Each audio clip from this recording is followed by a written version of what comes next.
Hi, my name is Erin Deal, and I'm an application specialist with Glencoe Software.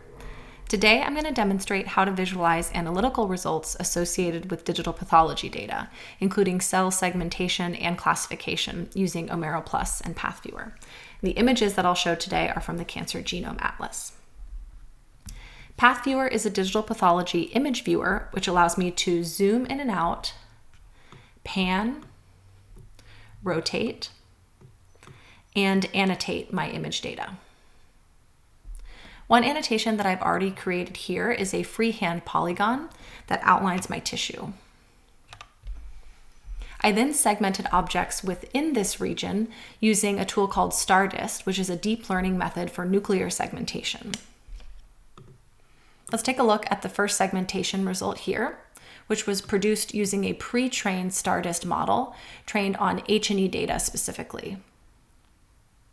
You can see that it overlays nicely with the underlying image data and is compatible with the same zoom, pan, and rotate functions that I showed previously. I can change its opacity,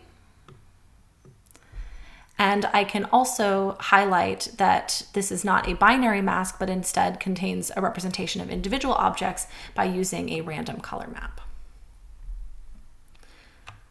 This is also compatible with overlaying multiple segmentation results. In this next example, I used a different pre-trained StarDist model, which used instead fluorescence data for training.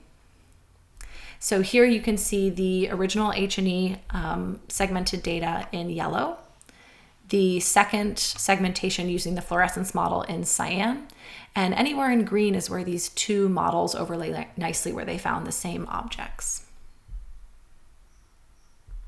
I also have some measurements of these individual objects in an OMERO table, where each column of the table represents a particular kind of measurement, such as object area, and each row represents a single object from the segmentation results. And I can use this tabular data to update my visualization of these objects. So let's first make these objects more opaque again so that we can have the color pop a little bit more clearly. And then I can hop over into the Data tab, where I've pre-generated some particular visualizations. So the first is simply coloring by the area of these objects. And so you can see now that a color map tells me something about the area of these objects from yellow to green. But I can instead create particular label groups which represent some query that I've run on the original data, such as area less than or greater than some particular value.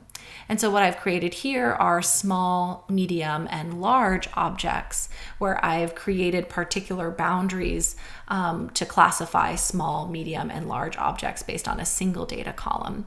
And you can certainly imagine more complex queries to build interesting classifications of your objects and visualizations of those classifications. Thanks for listening, and please find more information or reach out to us through our website at glencoesoftware.com. And during the demo, we'll dive into more detail on the technologies behind these visualizations and how you can adapt these tools to your particular workflows. Looking forward to seeing you there.